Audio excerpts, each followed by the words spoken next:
Good morning students, welcome to अगेंस YouTube channels. मैं आपका केमिस्ट्री ट्यूटर विवेक यादव।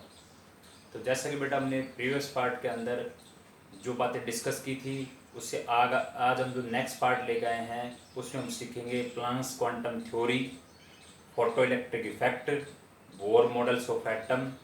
ये देखेंगे। फिर और भी अगर होगा हमारे पास तो डी ब्रोगली और हेज़ेनबर्ग अनसर्टेनिटी प्रिंसिपल को डिस्कस करेंगे। उससे पीछे हमने जो स्पेक्ट्रा था, एटॉमिक स्पेक्ट्रा था, उसको कंप्लीट कर लिया था। उस पर बेस्ड जो क्वेश्चन थे वो भी कंप्लीट कर लिए थे। तो आज हम सीखते हैं प्लांक्स क्वांटम थ्योरी। सबसे पहले जब भी प्लांक्स क्वांटम थ्योरी को आप डिस्कस करते हो तो उसके लिए ये टाइप की जो इक्वेशन है ये प्लांक्स क्वांटम थ्योरी को आइडेंटिफाई करती है। E is equal to H nu, मतलब यहाँ पे E ये एनर्जी आपके पास है, H जो है आपके पास प्लांक कांस्टेंट है और न्यू जो है वो आपकी है फ्रीक्वेंसी। ओके, तो इसी को हम देखते हैं क्यों मतलब प्लांक्स क्वांटम थ्योरी को क्यों डिस्कस किया जाता है। तो कहते हैं कि जो एनर्जी इमिटेड या एब्जॉर्ब होती है वो कंटिन्यूसली नहीं होती, वो एक डिसकंटिन्यूसली फॉर्म के अंदर होती है और एक पैकेट्स ऑफ एनर्जी के रूप में आती है। जैसे मान लो आप जो बल्ब है तो बल्ब से जो लाइट आ रही है वो एक पैकेट ऑफ एनर्जी के अंदर आ रही है, बट वो पैकेट इतने स्मॉल है कि और इतनी स्पीड से आते हैं हमें पता ही नहीं लगता, हमें कंटिन्यूस दिखता है, बट एक्चुअली ऐसा नहीं है। तो इसी के अंदर बताया गया है कि एनर्जी इमिटेड और अब्जॉर्ब नॉट कंटिन्यूसली, बट इसमें हो रही है वो discontinuously form of small packets के रूप में, स्मॉल पैकेट्स के रूप में। और जो स्मॉल पैकेट ऑफ एनर्जी है उसी को हम बोलते हैं फोटोन, नहीं उसको बोलते हैं quantum. Each packet of energy, जैसे आपके पास each packet of energy is called, जो हमारे पास जैसे मान लो आपके पास ये बल्ब है, इस बल्ब से ऐसे लाइट आ रही है, तो ये जितने भी पैकेट ऑफ एनर्जी हैं उसको हम बोलते हैं क्वांटम बोलते हैं। If energy is transfer in the form of light, अगर वो एनर्जी किसके रूप में ट्रांसफर हो रही है, लाइट के रूप में, तो उसको हम बोलते हैं फोटोन। क्या बोलते हैं उसको? फोटॉन्स। हमने बताया जो पैकेट ऑफ एनर्जी था वो तो क्या आपका क्वांटम है, और जो आपके पास एनर्जी किसके रूप में ट्रांसफर हो रही है, in the form of light, तो उसको हम बोलते हैं फोटोन। क्या बोलते हैं उसको? फोटोन बोलते हैं। ठीक है। जब भी हम प्लांक्स क्वांटम थ्योरी डिस्कस करते हैं तो हमारे पास ये होता है कि the energy of photon is directly proportional to its frequency. Frequency का सिंबल ये है, तो देखो ई जो था ये एनर्जी ऑफ फोटोन है, इज डायरेक्टली प्रोपोर्शनल, किसके प्रोपोर्शनल है? फ्रीक्वेंसी के। अब ये प्रोपोर्शनलिटी को हटाएंगे तो यहाँ पे एच आ जाता है आपके पास। ठीक है। अब एक बात देखो यहाँ पे, ये आपके पास एच, एच कौन है? प्लांक्स कांस्टेंट है, जिसकी वैल्यू होती है 6.627 मल्टीप्लाई 10⁻³ जूल सेकेंड। 3 नहीं, यहाँ पे 34 होगा। 6.627 मल्टीप्लाई 10⁻³ जूल सेकेंड आपके पास। ठीक है, तो ये चीज ध्यान रखेंगे आपके पास। और ये भी आपने देखा था म्यू जो पीछे था ना हमारे पास है, फ्रीक्वेंसी आपके पास 1 साइकिल, जैसे साइकिल पर यूनिट हार्ट्ज आपके पास, जिसको हम हार्ट्ज के अंदर डिनोट करते हैं फ्रीक्वेंसी को। ठीक है, 1 हार्ट्ज ऐसे। तो ये वैल्यू आपको याद रखनी है, 6.627 मल्टीप्लाई 10⁻⁻34। ठीक है।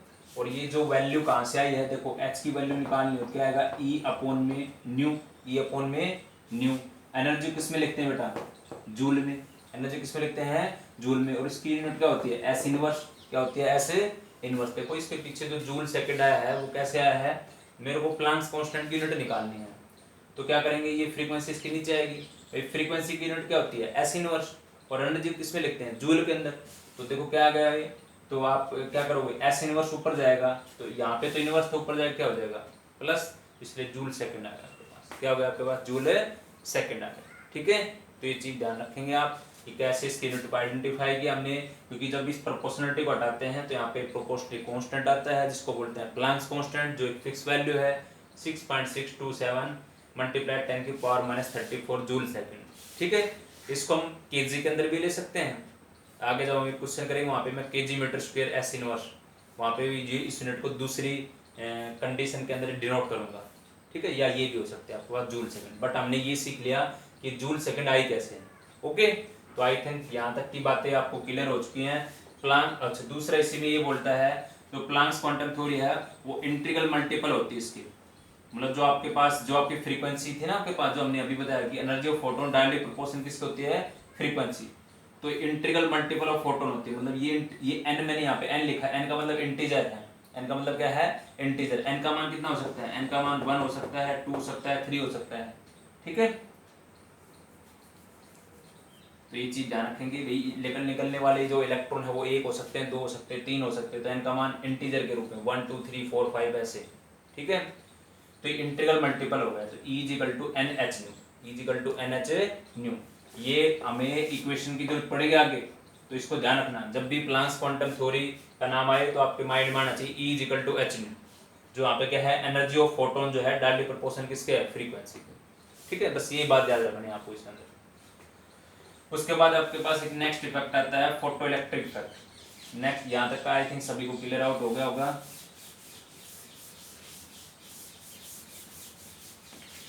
उसके बाद नेक्स्ट हमारे पास आता है photo electric effect. Photo electric effect के अंदर क्या है, ये आपके पास कोई भी मेटल का सरफेस है जिससे इलेक्ट्रॉन क्या होना है, ये आपके पास इंसिडेंट ऑफ लाइट है और यहाँ से आपके पास ये इलेक्ट्रॉन इजेक्ट होकर जा रहा है, ठीक है। तो यही था फोटो इलेक्ट्रिक इफेक्ट। क्या है, the phenomenon of ejection of electron, मतलब इलेक्ट्रॉन का निकलना कहाँ से, from the surface of metal, from the surface of metal, ये मेटल के सरफेस से इलेक्ट्रॉन का इजेक्ट होना, ठीक है। कब, when radiation of stable frequency follows, जब उस पे एक स्टेबल फ्रीक्वेंसी की लाइट जब उस पे गिरेगी, ये आपके पास जो इंसिडेंट लाइट,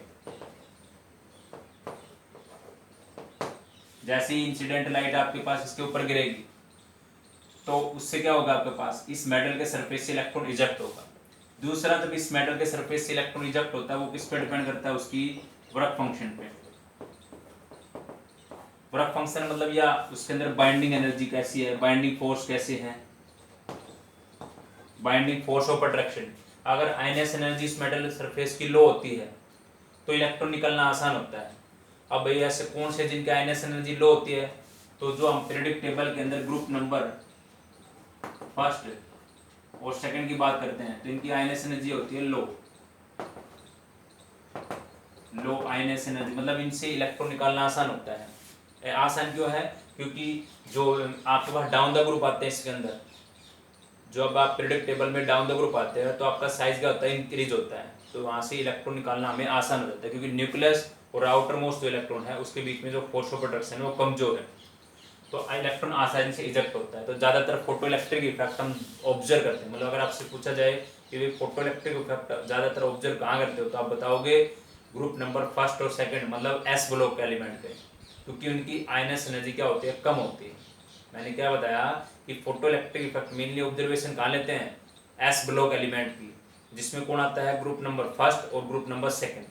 जैसे ग्रुप नंबर फर्स्ट में lithium, sodium, potassium, rubidium, caesium, francium. अगर ग्रुप नंबर 2 की बात करें, beryllium, magnesium, calcium, barium, strontium, radium, ये ग्रुप नंबर 2 में आते हैं। बस ये सिर्फ नाम आपको ध्यान रखना है कि फोटो इलेक्ट्रिक इफेक्ट मेनली हम किसमें देते हैं, जो आपके पास ग्रुप नंबर फर्स्ट और सेकंड है, जो किसके बारे में बात करते हैं, एस ब्लॉक के बारे में, ठीक है। तो अब यहाँ पे हम जैसे मान लो जब भी आपके पास इंसिडेंट लाइट मिनिमम फ्रीक्वेंसी की लाइट जैसे इस पे सरफेस से स्ट्राइक करेगी और यहाँ से इलेक्ट्रॉन इजेक्ट होगा, तो हमने इसके अंदर बताया भाई जो काइनेटिक एनर्जी ऑफ इलेक्ट्रॉन है, kinetic energy of electron is equal to E minus में ई नोट, ई माइनस में ई नोट आपके पास, ई माइनस में ई नोट। अभी मैंने आपको करवाया कि जो एनर्जी ऑफ फोटोन है वो किसके बराबर होता है, एच न्यू के बराबर होता है। इसी तरह अगर ई ये नोट हो आपके पास तो क्या आ जाएगा, न्यू नोट आ जाएगा ऐसे। तो ये दोनों वैल्यू यहाँ पे पुट कर दो तो क्या आ गया आपके पास, एच न्यू माइनस में H new note, H new minus में एच न्यू नोट। भाई ये हमने कहाँ से सीखा था, ये हमने सीखा था प्लांक्स क्वांटम थ्योरी से। प्लांक्स क्वांटम थ्योरी बोलती है ई किसके बराबर होता है, एच न्यू के बराबर होता है, और ये क्या होता है, इंटीग्रल मल्टीपल। जब इंटीग्रल मल्टीपल की बात हो तो आपके माइंड में ये आनी चाहिए एन एच न्यू, ये इंटीग्रल मल्टीपल है, ठीक है, इंटीजर से मल्टीप्लाई होता है ये। तो ध्यान रखेंगे, तो मैंने दोनों वैल्यू पुट कर दिया यहाँ पे। अब देखो एक बात और होता है, न्यू किसके बराबर होता है, सी अपॉन लैम्डा के बराबर होता है। तो ये वैल्यू पुट कर दो यहाँ पे, तो देखो क्या आ जाएगा आपके पास, एच सी अपॉन में लैम्डा माइनस में एच सी अपॉन में लैम्डा नोट, सी अपॉन में लैम्डा नोट। तो यहाँ पे क्या है, ये काइनेटिक एनर्जी ऑफ इलेक्ट्रॉन है एच न्यू, ये एच न्यू और ये एच न्यू नोट, मतलब जो ई नोट आपके पास क्या है यहाँ पे, एक मिनट के लिए यहाँ पे देखेंगे, ये जो ई नोट है ये आपके पास क्या है, एनर्जी ऑफ वर्क फंक्शन,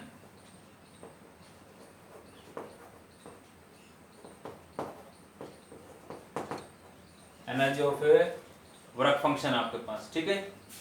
और ई कौन है, energy of incident light,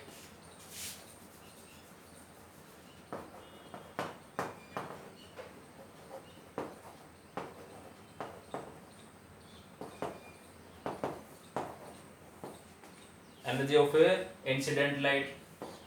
lambda कौन है, वेवलेंथ ऑफ इंसिडेंट लाइट,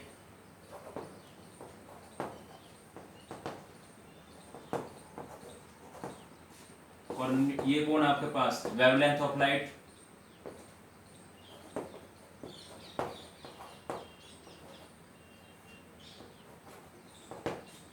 ठीक है, तो आपको ये बात ध्यान रखनी है।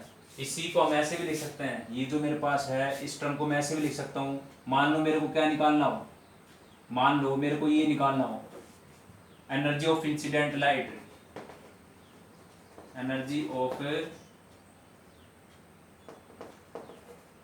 इंसिडेंट लाइट, तो क्या आ जाएगा, kinetic energy of electron plus, मतलब ये वाला जो टर्म है जो जिसको हम वर्क फंक्शन बोल रहे थे वो इधर आके प्लस हो जाएगा, एच न्यू नोट आ जाएगा, एच न्यू नोट आ जाएगा। तो एक ये भी फॉर्मूला बन जाता है इसी में।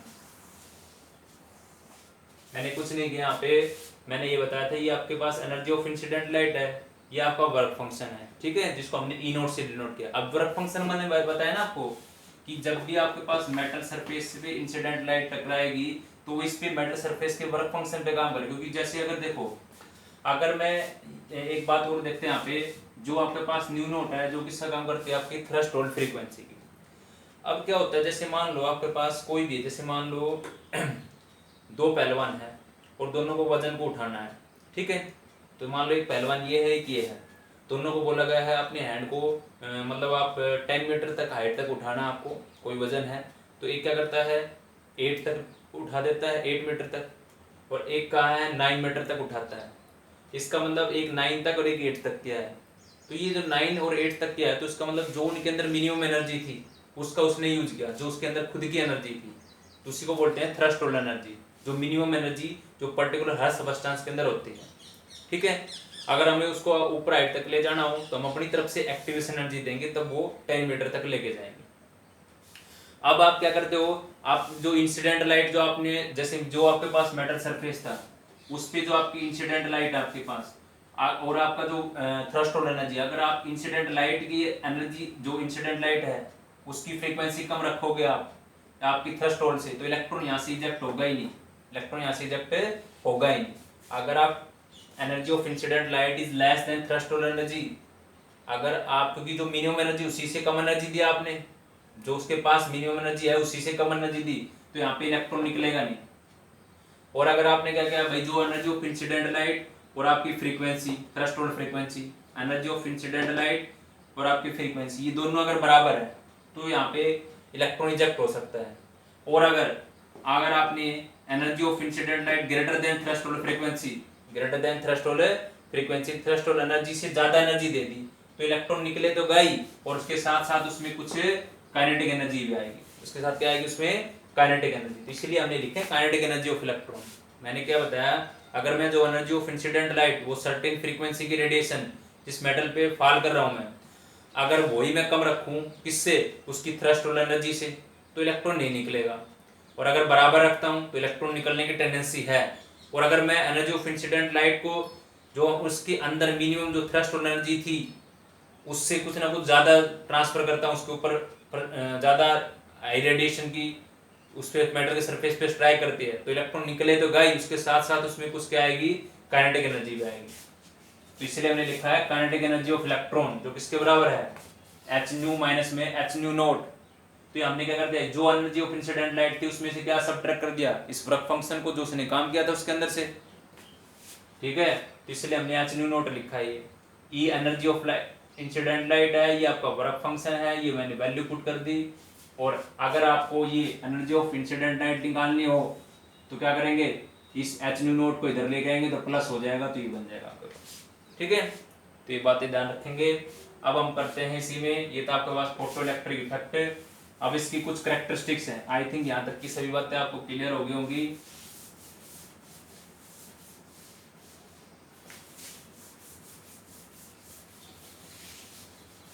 इसमें दो टाइप के ग्राफ ध्यान रखना है आपको,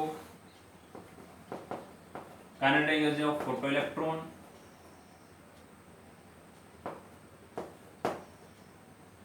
और ये आपके पास क्या है, आपकी फ्रीक्वेंसी का काम करेगी।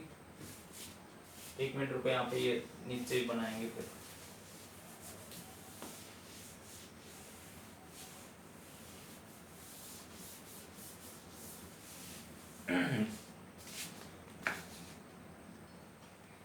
अब हमारे पास हैं कुछ characteristics of photo electric effect, characteristic of photo electric effect आपको, ठीक है। तो उसमें देखेंगे, दिख रहा सही है। तो फर्स्ट पॉइंट है, मतलब जो हमने फोटो इलेक्ट्रिक इफेक्ट किया है तो उसका मेन एविडेंस क्या था, उससे हम ये फाइंड आउट कर पाए हैं कि जो आपके पास इलेक्ट्रॉन है उसका कैसे नेचर है, पार्टिकल नेचर है। कैसे नेचर है, पार्टिकल नेचर। तो फर्स्ट पॉइंट ये बता रहा है, it is an evidence of particle nature of electron, particle nature of electrons, ठीक है। इसलिए हम फोटो इलेक्ट्रिक इफेक्ट को ऑब्जर्व करते हैं। दूसरा ये कहता है, भैया मैंने आपको बताया था इलेक्ट्रॉन आर नॉट इमिटेड, कब इमिट नहीं होता, जब वह लाइट है, जो हम लाइट ऑफ फ्रीक्वेंसी वो लोअर हो, किससे, आपकी थ्रेशोल्ड फ्रीक्वेंसी। भाई जो उसके अंदर मिनिमम फ्रीक्वेंसी उसी से हम जो लाइट डाल रहे हैं वो उसकी कम फ्रीक्वेंसी हो तो इलेक्ट्रॉन नहीं निकलेगा, बराबर है तो इलेक्ट्रॉन रिजेक्ट हो सकता है, ठीक है। और अगर ज्यादा है, ये जो आपके पास व्हेन लाइट और हैज फ्रीक्वेंसी, जो इंसिडेंट लाइट है उसकी एनर्जी ज्यादा हो आपके पास थ्रेशोल्ड फ्रीक्वेंसी से, तब इलेक्ट्रॉन निकलेगा भी और उसके अंदर कुछ काइनेटिक एनर्जी भी आएगी, ठीक है। तो तीन बातें हैं। फिर मैंने ये kinetic energy of photon with respect to frequency, kinetic energy of photo electron with respect to intensity.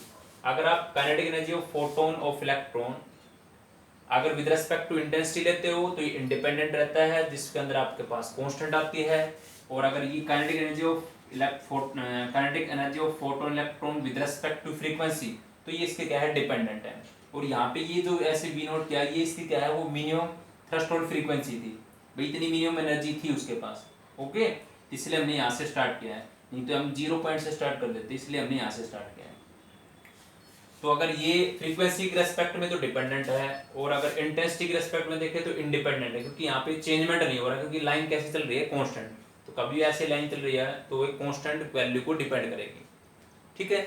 तो अगर हम ये यहाँ पे एक वर्ड आ रहा है जैसे इंटेंसिटी, तो इसको कैसे समझोगे आप, तो देखो जैसे मान लो जो भी पर्टिकुलर आपके पास लाइट होती है, जैसे हम उसको करते हैं ना, जैसे इंटेंसिटी आप बढ़ाते हो तो कलर को थोड़ा ज़्यादा ब्राइट कर देते हो आप, या टीवी के अंदर हम देखते हैं या मोबाइल्स के अंदर करते हैं, तो ऐसे ब्राइटनेस को इंक्रीज कर देना आपके पास, तो इस इंटेंसिटी को इंक्रीज करना आपके पास।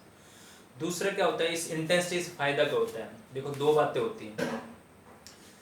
एक तो हम बात कर रहे थे फ्रीक्वेंसी की, और एक बात कर रहे हैं इलेक्ट्रॉन की।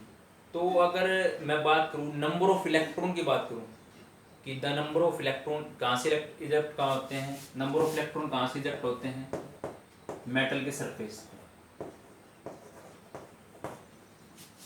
नंबर ऑफ इलेक्ट्रॉन कहाँ से इजेक्ट होते हैं, मेटल के सरफेस पे होते हैं। तो वो किसके डायरेक्टली प्रोपोर्शन होते हैं, इंटेंसिटी के। किसके डायरेक्टली प्रोपोर्शन होते हैं, इंटेंसिटी। अगर आपने ज़्यादा इंटेंसिटी कर दी तो उतनी ज़्यादा नंबर ऑफ इलेक्ट्रॉन ज़्यादा निकलेंगे उस मेटल सरफेस से, मतलब वहाँ पे फ्रीक्वेंसी पे बात डिपेंड नहीं करेगी। अगर मैं नंबर ऑफ इलेक्ट्रॉन की बात करूँ जो मेटल सरफेस पे इजेक्ट हो रहे हैं, तो किसके डायरेक्टली प्रोपोर्शन है, इंटेंसिटी के। और अगर मैं बात करूँ काइनेटिक एनर्जी का, काइनेटिक एनर्जी ऑफ इलेक्ट्रॉन, तो वो डायरेक्टली प्रोपोर्शन होती है फ्रीक्वेंसी की। काइनेटिक एनर्जी किसके डायरेक्टली प्रोपोर्शनल है, फ्रीक्वेंसी। क्योंकि आप क्या कर रहे हो, जो आप इंसिडेंट लाइट दे रहे हो उसकी एनर्जी ज़्यादा होती है आपकी थ्रेशोल्ड एनर्जी से, तो क्या होता है, इलेक्ट्रॉन इजेक्ट तो होता ही होता है, उसके साथ कुछ क्या आती है, उसके साथ काइनेटिक एनर्जी आती है। तो काइनेटिक एनर्जी ऑफ इलेक्ट्रॉन की बात हो तो वो डायरेक्टली प्रोपोर्शनल किसके है, फ्रीक्वेंसी पे। तो इंडिपेंडेंट किसके होगी, किस पे डिपेंड नहीं करेगी, इंटेंसिटी पे, इंटेंसिटी पे इंडिपेंडेंट होगी। और अगर नंबर ऑफ इलेक्ट्रॉन की बात आए तो डायरेक्टली प्रोपोर्शनल इंटेंसिटी है, और किस पे, फ्रीक्वेंसी पे क्या है, इंडिपेंडेंट है। फ्रीक्वेंसी पे क्या है, वो इंडिपेंडेंट। ये बात ध्यान रखेंगे। एक बात ध्यान रखेंगे, अगर काइनेटिक एनर्जी ऑफ इलेक्ट्रॉन की बात आए तो डायरेक्टली प्रोपोर्शनल है किसके, फ्रीक्वेंसी के। और नंबर ऑफ इलेक्ट्रॉन की बात आई, भाई कितने ज्यादा इलेक्ट्रॉन, वो डायरेक्टली प्रोपोर्शनल होंगे इंटेंसिटी के। Number of electron intensity, kinetic energy frequency, kinetic energy frequency पर डिपेंड करेगी। जब ये फ्रीक्वेंसी पे डिपेंड है तो इंडिपेंडेंट किस पे होगी, इंटेंसिटी पे। जब ये डिपेंड किस पे, इंटेंसिटी पे, तो इंडिपेंडेंट किस पे होगी, फ्रीक्वेंसी पे। ठीक है, तो ये बात ध्यान रखेंगे। अब जैसे आप जो सोच रहे हो, जैसे काइनेटिक एनर्जी ऑफ पर्टिकुलर कोई मेटल सरफेस है, जैसे मान लो लिथियम है, सोडियम है आपके पास, तो जैसे इसकी वैल्यू होती है 2.3 जो वर्क फंक्शन की बात कर रहे हैं हम यहाँ पे, जो वर्क फंक्शन की वैल्यू है लिथियम के अंदर ये है, सोडियम के अंदर 2.3 है, तो इसका वर्क फंक्शन की जो वैल्यू है वो डिफरेंट है, इसके कम है, क्योंकि ये इसके कंपैरिजन क्या होता है, सॉफ्ट होता है। ठीक है, इसलिए इससे इलेक्ट्रॉन इजेक्ट करना और भी ज़्यादा आसान है। ठीक है, सीजन जो होती है उसका और भी कम होता है, इसका 1.48 होता है। ओके, तो ये सब जनरल बातें हैं। तो यहाँ तक का था हमारे पास फोटो इलेक्ट्रिक इफेक्ट। देखो फोटो इलेक्ट्रिक इफेक्ट में हमने आज अब तक जो टॉपिक डिस्कस किया है, एक तो प्लांक्स क्वांटम थ्योरी की है, तो उसमें आप याद रखोगे E=hν। ठीक है, फिर दो बातें हमने डिस्कस की थी, जो काइनेटिक एनर्जी ऑफ इलेक्ट्रॉन किसके बराबर होता है, hν माइनस में hν0, मतलब E की और E0 की वैल्यू पुट की थी, जहाँ पे E0 किसका काम कर रहा है, वर्क फंक्शन का। मैंने बताया ये वर्क फंक्शन क्या है, वर्क फंक्शन मतलब क्या है, जो किस पे डिपेंड करता है, जो बाइंडिंग एनर्जी पे डिपेंड करता है, कि जो मेटल सरफेस में बाइंडिंग एनर्जी कैसी है। क्योंकि जैसे हम इंसिडेंट लाइट को गिराते हैं तो उससे इलेक्ट्रॉन इजेक्ट होता है, अगर वो बाइंडिंग एनर्जी कमजोर होगी तो इलेक्ट्रॉन जल्दी निकल जाएगा, स्ट्रॉन्ग होगी तो इलेक्ट्रॉन इजेक्ट करने के लिए हमें ज़्यादा एनर्जी की जरूरत पड़ेगी। ठीक है, फिर उसी के अंदर हमने जैसे फोटो इलेक्ट्रिक इफेक्ट था, वो आप डेफिनेशन बिल्कुल आसान सी है कि मेटल सरफेस इलेक्ट्रॉन इजेक्ट होना जब certain minimum frequency of light जब उस पर फॉल होती, किस पे, मेटल की सरफेस पे। ओके, फिर हमने कैरेक्टरिस्टिक में ये बताया कि हम ये पता लग गया कि जो पार्टिकल नेचर होता है इलेक्ट्रॉन का, इलेक्ट्रॉन कभी इमिट नहीं होगा, जो लाइट डाल रहे हैं उसकी फ्रीक्वेंसी कम होगी आपकी किससे, थ्रेशोल्ड फ्रीक्वेंसी। थ्रेशोल्ड का मतलब जो मिनिमम एनर्जी पर्टिकुलर सभी के पास होती है। जैसे मान लो मैं हूँ, मेरे पास अपनी मेरी बॉडी की मिनिमम एनर्जी है, या आप आपके बॉडी की मिनिमम एनर्जी, वो आपकी थ्रेशोल्ड एनर्जी होगी, थ्रेशोल्ड फ्रीक्वेंसी होगी आपकी। ठीक है, अच्छा, तो ये बात है। फिर ये दो ग्राफ के अंदर अगर kinetic energy of photoelectron with respect to frequency है तो ये डिपेंडेंट है, और इस कंडीशन पे क्या है, इंडिपेंडेंट है, कांस्टेंट वैल्यू है इन केस ऑफ इंटेंसिटी पे। ठीक है, और मैंने दो बातें बताई है, number of electron directly proportional intensity, kinetic energy directly proportional to frequency. ठीक है, तो ये टॉपिक हमारा कंप्लीट हो गया, फोटो इलेक्ट्रिक इफेक्ट और उसकी कैरेक्टरिस्टिक्स।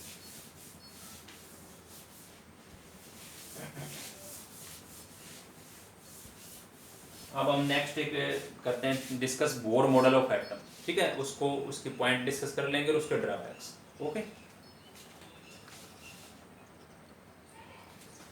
अब देखिए हमारे पास एक अच्छा एक मॉडल है, बोर एटॉमिक मॉडल।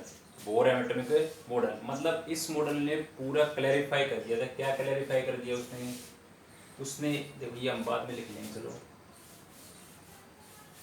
उसने क्लैरिफाई कर दिया, ये आपका प्रोटॉन का प्रेजेंट होता है न्यूक्लियस के अंदर, और जो एक्स्ट्रा न्यूक्लियर पोर्शन है वहाँ पे क्या इलेक्ट्रॉन करते हैं, रिवॉल्व, आपके इलेक्ट्रॉन रिवॉल्व करते हैं।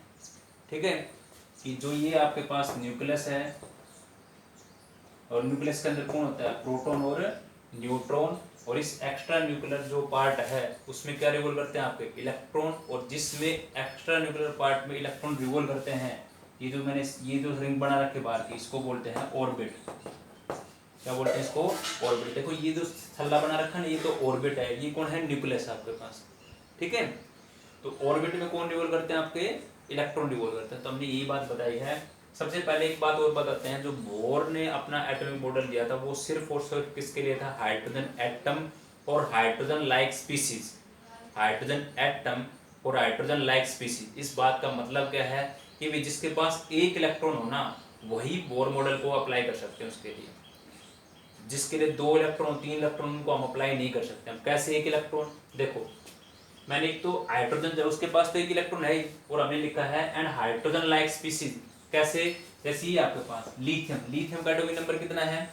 लिथियम जो आपके पास है, लिथियम का एटॉमिक नंबर कितना है? 3 है।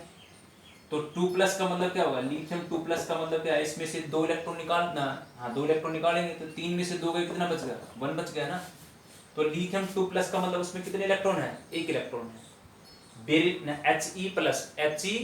हो गया आपके पास। हीलियम, हीलियम के अंदर कितने होते हैं? हीलियम का एटॉमिक नंबर कितना है? 2 है। और 1+ का मतलब 1 इलेक्ट्रॉन हमने उसमें से हटा दिया, कितना बच गया भाई? 2 में से 1 गया, कितना बच गया? 1 बचा ना। इसलिए वो भी क्या है? 1 इलेक्ट्रॉन स्पीसीज है। वो भी क्या है? 1 इलेक्ट्रॉन है स्पीसीज आपके पास। ठीक है, तो ध्यान रखेंगे जो बोर एटॉमिक मॉडल हम पढ़ रहे हैं बेटा, वो सिर्फ 1 इलेक्ट्रॉन स्पीसीज के लिए है। या तो हाइड्रोजन एटम वो तो 1 इलेक्ट्रॉन है ही, और हाइड्रोजन जैसे 1 इलेक्ट्रॉन स्पीसीज कौन हो गए? जैसे लिथियम 2+, मतलब लिथियम का एटॉमिक नंबर 3 था, 2+ का मतलब 3 में से 2 इलेक्ट्रॉन निकाल दिए, कितने बच गए? 1 बचेगा ना आपके पास। या हीलियम के अंदर He+ है और He+, इसका मतलब क्या क्या? हीलियम का कितना नंबर है? 2 नंबर एटॉमिक नंबर। तो 2 में से 1+ का मतलब 1 इलेक्ट्रॉन निकाल दिया, कितना बच गया? 1। इसलिए जो मोर मॉडल है वो सिर्फ ओनली एंड ओनली किसके लिए अप्लाई है? 1 इलेक्ट्रॉन स्पीसीज। भाई 1 इलेक्ट्रॉन जिसके पास है ना, वो बोर मॉडल के लिए अप्लाई होगा। सीधा सा मतलब ये है। ठीक है, उसके बाद ये मैंने बात वही बताई है, प्रोटॉन का प्रेजेंट होता है इनसाइड, कहाँ मतलब न्यूक्लियस के अंदर, और इलेक्ट्रॉन का होता है एक्स्ट्रा न्यूक्लियर पार्ट के अंदर। तो ये हमने बता दिया आपको। उसके बाद है electron are revolve around the nucleus. Electron कहाँ रिवॉल्व करते हैं? न्यूक्लियस के अराउंड रिवॉल्व करते हैं। किस में रिवॉल्व करते हैं? एक स्पेसिफिक होता है, कौन? Circular path. ये एक सर्कुलर पाथ है, स्पेसिफिक सर्कुलर पाथ, जिसको हम क्या बोलते हैं? ऑर्बिट बोलते हैं। क्या बोलते हैं उसको? ऑर्बिट बोलते हैं, हमने बता दिया आपको। उसके बाद अब कहता है अगर man electron revolving N orbit, जब इस इलेक्ट्रॉन रिवॉल्व कर रहा है आपके पास ऐसे, मान लो एक ऑर्बिट हम और भी बना सकते हैं ऐसे, एक और ऑर्बिट आ गया आपके पास। जब electron is revolving N orbit, जब इलेक्ट्रॉन रिवॉल्व करता है ऑर्बिट के अंदर, इट नाइदर लॉस और गेन ऑफ एनर्जी, ये ना तो एनर्जी को गेन करेगा नो लॉस करेगा। क्या? इसीलिए इनको क्या बोलते हैं? इन ऑर्बिट को बोलते हैं स्टेशनरी स्टेट। अब ना लॉस ना गेन कब? जब कोई चीज ऐसे, क्योंकि इलेक्ट्रॉन क्या करते हैं? ऐसे थोड़ी जाते हैं। इलेक्ट्रॉन क्या करते हैं? इस लेवल से इस लेवल में जंप करके जाते हैं, या इस लेवल से इसमें आएंगे तो जंप करके आएंगे। मतलब जो इनकी पर्टिकुलर एनर्जी ऑफ स्टेट है वो फिक्स है आपके पास। ठीक है ना। तो अपनी क्योंकि अगर एनर्जी को लो से गेन करते तो एक टाइम ऐसा आता है, क्या होता है, इलेक्ट्रॉन आपका कहाँ गिर जाता है? इस न्यूक्लियस के अंदर। बट एक्चुअली ऐसा नहीं है, क्योंकि electron in particular stationery state के जो ऑर्बिट है उनमें रिवॉल्व कर रहे हैं आपके पास, इस सर्कुलर आपके पास इस सेंट्रीपिटल फोर्स से। तो अपनी एनर्जी को लॉस नहीं कर रहे, वो अपनी पर्टिकुलर जो भी उनकी एनर्जी है उसी से कॉरस्पॉन्डिंग रिवॉल्व कर रहे हैं, और जैसे उसको नेक्स्ट ऑर्बिट में जाना हो तो जंप करके जाता है वो। अब कैसे जंप करता है वो मैंने बातें बता रखी है कि भाई जब भी electron make jump from lower से हायर, मतलब लोअर एनर्जी से हायर में जाएगा तो क्या करेगा? एनर्जी अब्जॉर्ब करेगा। जैसे मान लो आप क्या करते हो भाई, आपको कोई चीज उठानी हो तो क्या करोगे आप? तो आपके अंदर आप कोई ना कोई एनर्जी को अपने अंदर अब्जॉर्ब करोगे तभी तो उठाओगे। तो आपने क्या किया? जब भी इलेक्ट्रॉन लोअर से हायर में जाएगा तो एनर्जी को अब्जॉर्ब करेगा पहले। फिर अगर आप क्या करोगे, जब आप हायर पे चलेगे और हायर से फिर लोअर में आ रहे हो, तब उस टाइम क्या करोगे? आप एनर्जी को इमिट करोगे। क्या करेंगे? हमें इमिट करेंगे। तो इलेक्ट्रॉन मेक जंप करता है लोअर टू हायर ऑर्बिट, तो अब्जॉर्बिंग एनर्जी को अब्जॉर्ब करता है, और हायर से लोअर में आता है तो एनर्जी इमिट करता है। एनर्जी क्या करता है? इमिट करता है। ठीक है, तो ये बात ध्यान रखना, जब लोअर से हायर में गए तो एनर्जी अब्जॉर्ब करेंगे, ठीक है, और हायर से लोअर में आएंगे तो एनर्जी इमिट करेंगे। अब इस एनर्जी को कैसे फाइंड आउट करते हैं? हाइड्रोजन और हाइड्रोजन लाइक स्पीसीज की एनर्जी को फाइंड आउट करने के लिए फॉर्मूला आता है -1312 kilo joule mole inverse N square. ये फॉर्मूला आप याद रखना। ये समझ लो गाड़ी का नंबर हो गया कि nth इलेक्ट्रॉन के लिए होगा आपके पास, ये n है आपके पास, और ये क्या है? ये फॉर्मूला किसके लिए है? हाइड्रोजन और हाइड्रोजन लाइक स्पीसीज के लिए, मतलब हाइड्रोजन एटम या हाइड्रोजन लाइक स्पीसीज के लिए ही है ओनली, बस और किसी के लिए नहीं है आपके पास ये। अब ये बात ध्यान रखना है, जैसे मैंने यहाँ पे ये मेरे पास एनर्जी आपके पास, तो कुछ लेवल बना रखा है, जैसे इस लेवल के बीच में गैप क्या है? बराबर है। फिर ऊपर वाले लेवल की लाइनिंग में मैंने गैप कम कर रखा है। क्या होता है? जैसे ही एनर्जी का लेवल बढ़ता जाता है, जैसे ये 3 था, ये 4 हो गया आपके पास, ये E4 हो गया, ये E3 हो गया आपके पास। जैसे एनर्जी का लेवल बढ़ता जाता है तो एनर्जी गैप कम होते जाते हैं, जैसे और ऊपर जाएंगे तो और लाइन नजदीक आ जाएंगी, और क्या हो रहा है? डिस्टेंस बढ़ रहा है। मैंने 2 बातें बता रहा हूँ, जैसे मैं यहाँ से, जैसे नीचे के लोअर लेवल है, जैसे मैं उस ऊपर लेवल में ऐसे चल रहा हूँ तो मेरे पास एनर्जी का गैप तो कम हो रहा है, बट अगर मैं, क्योंकि पहले लोअर लेवल तो यहाँ था ना, तो ये न्यूक्लियस है और ये आउट इलेक्ट्रॉन होगा, इनके बीच का जो डिस्टेंस है वो बढ़ गया, इलेक्ट्रॉन और न्यूक्लियस का डिस्टेंस बढ़ गया, बट एनर्जी गैप क्या हो गया, कम हो गया, एनर्जी गैप क्या होगा, कम हो गया आपके पास। इसी तरह देखो E1 से E2 के एनर्जी का गैप ये है, E2 से E3 का ये होगा आपके पास, E3 से E4 का ये होगा, तो ऊपर जितने जाओगे एनर्जी गैप कम होता जाएगा और जो न्यूक्लियस और इलेक्ट्रॉन के बीच का जो डिस्टेंस है वो बढ़ता जाएगा, इसीलिए जो वैल्यू है वो डिफरेंट है। ये वैल्यू कैसे है, अगर मैं n की जगह पे 1 लूंगा, जैसे यहाँ पे इस n की जगह पे क्या लेंगे, 1 लेंगे, तो n स्क्वायर की जगह पे क्या आएगा, 1 का स्क्वायर आएगा, 1 का स्क्वायर मतलब, तो अगर मान लो आप ग्राउंड लेवल, तो ये एनर्जी मेरी ग्राउंड लेवल की है, ये वैल्यू किसकी मेरी, तो ग्राउंड लेवल भी यही आएगा, 1 का स्क्वायर करूंगा तो एज इट इज आएगा, तो ये मान आ जाएगा मेरे पास कि भाई अगर मैं, आप हाइड्रोजन लाइक जो एटम है उसका फर्स्ट एनर्जी, मतलब ये जो ग्राउंड लेवल की बात कर रहे हैं, तो यहाँ से अगर हम निकालते हैं तो यहाँ पे वैल्यू आएगी -1312 kilo joule mole inverse, kilo joule mole inverse, ठीक है। उसके बाद क्या कर रहे हैं, अगर मान लो मैं सेकंड लेवल की निकालना चाहता हूँ, सेकंड लेवल के अंदर क्या करूंगा, n की जगह पे 2 का स्क्वायर कर दूंगा, जैसे मान लो मेरे को E2 का निकालना हो, तो E2 क्या करेंगे, 2 का स्क्वायर, 2 का स्क्वायर कितना का 4, 4 को इससे 13 12 से काटेंगे तो वैल्यू आएगी 328, ठीक है। और अगर मान लो E3 के निकालना हो तो यहाँ पे 3 आ जाएगा, तो यहाँ पे कितना आ जाएगा 3 का स्क्वायर, 3 का स्क्वायर, ठीक है। तो फिर ये वैल्यू आ जाएगी 145 -145। अगर E4 के लिए निकालना हो तो ये आ जाएगा मेरे पास। तो ये डिफरेंट एनर्जी लेवल आपके पास ग्राउंड से लेकर हायर तक के, तो आप नॉर्मल ये वाला फॉर्मूला याद रखोगे, En = n का स्क्वायर। अब दूसरा यहाँ से ये नेगेटिव साइन क्यों आया इसके अंदर, क्योंकि क्या था, हमने देखा कि ये न्यूक्लियस है और इनफाइनाइट डिस्टेंस पे है, मान लो आपका इलेक्ट्रॉन, मान लो हम ये बात ऐसे बोल रहे हैं, देखिए ये बातें समझ में आ गई ना आपको, जैसे जैसे हम ऊपर जाएंगे तो एनर्जी लेवल का बीच का गैप कम हो जाएगा और न्यूक्लियस और इलेक्ट्रॉन के बीच का डिस्टेंस बढ़ जाएगा, ठीक है। अब देखो, अब हम बोले भी ये आपका न्यूक्लियस है, ये आपका इलेक्ट्रॉन है, तो ये कैसे है, इनफाइनाइट डिस्टेंस पे है, किस पे है, इनफाइनाइट डिस्टेंस पे। अब ये रेस्ट में पड़ा है यहाँ पे, तो जैसे जैसे इन लेवल से जंप करता वैसे आएगा पर्टिकुलर ऑर्बिट से, तो कहता है कि यहाँ तक जब अप्रोच करेगा वो, तो क्या करेगा, तो वो एनर्जी उसकी बिल्कुल ना के बराबर होगी, एनर्जी क्या होगी, ना के बराबर, 0, ठीक है। तो ये बताया ना मैंने कि इलेक्ट्रॉन जब हायर एनर्जी से लोअर में आता है तो क्या करेगा, एनर्जी इमिट करेगा, एनर्जी क्या करेगा, इमिट करेगा, तो वो इतनी 0 से भी कम हो जाती है, इसलिए हमने यहाँ पे नेगेटिव साइन को मेंशन करते हैं, क्योंकि इलेक्ट्रॉन जो क्या था वो इनफाइनाइट डिस्टेंस पे था और डिफरेंट एनर्जी लेवल को जंप करता हुआ जब आता है तो जो एनर्जी उसकी ना के बराबर होती है, मतलब 0 या 0 से भी कम वैल्यू आती है। अब 0 से भी कम वैल्यू है तो इसका मतलब हम उसने क्या कर दिया, हमने नेगेटिव साइन से मेंशन कर दिया, ठीक है। तो ये ध्यान रखना, जब भी आपके पास कोई भी nth ऑर्बिट का हाइड्रोजन और हाइड्रोजन लाइक स्पीशीज का, हाइड्रोजन और हाइड्रोजन लाइक स्पीशीज की एनर्जी निकालनी हो तो उसके लिए फॉर्मूला ये है -1312 n² kilo joule mole inverse, kilo joule mole inverse. ये फॉर्मूला आप याद रखेंगे। ये पॉइंट जो है मेरे पास ये बोल रहा है कि एंगुलर मोमेंटम इज इंटीग्रल, देखो ये इंटीजर है, इंटीग्रल मल्टीपल किसके है, h/2π। ये बोर मॉडल ने बताया था, इसका एक्सप्लेनेशन मैं करूंगा डी ब्रोगली इक्वेशन के अंदर।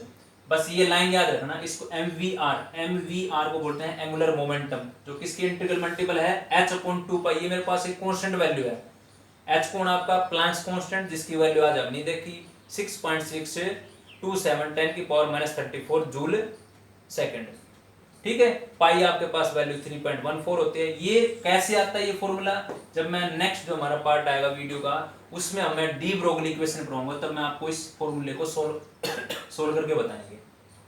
अभी आप ये ध्यान रखना, angular momentum is integral multiple, ये इंटीग्रल, ये इंटीजर हो गया आपके पास, किसके मल्टीपल है, h/2π।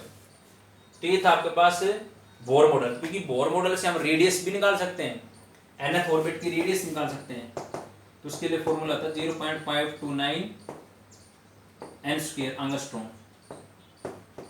अगर रेडियस ऑफ हाइड्रोजन और हाइड्रोजन लाइक स्पीशीज की रेडियस निकालनी हो तो उसके लिए ये फॉर्मूला होता है।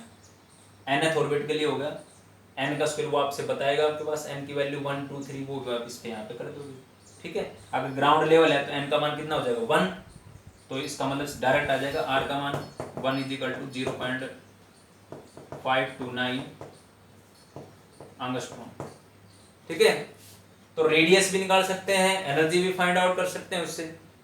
Energy of hydrogen like species, इसी तरह रेडियस ऑफ हाइड्रोजन और हाइड्रोजन लाइक स्पीसीज मतलब जिसके पास एक इलेक्ट्रॉन है, तो उससे रेडियस भी निकाल सकते हैं, वेलोसिटी का भी होता है फॉर्मूला, वेलोसिटी भी निकाल सकते हैं हम इससे, रेडियस भी निकाल सकते हैं, और energy of one electron species की एनर्जी भी निकाल सकते हैं। तो ये दो फॉर्मूले याद रखो, एनर्जी निकालने के लिए ये है और रेडियस निकालने के लिए ये वाला है। ठीक है, तो यहां तक हमने कर लिया है बोर एटॉमिक मॉडल को।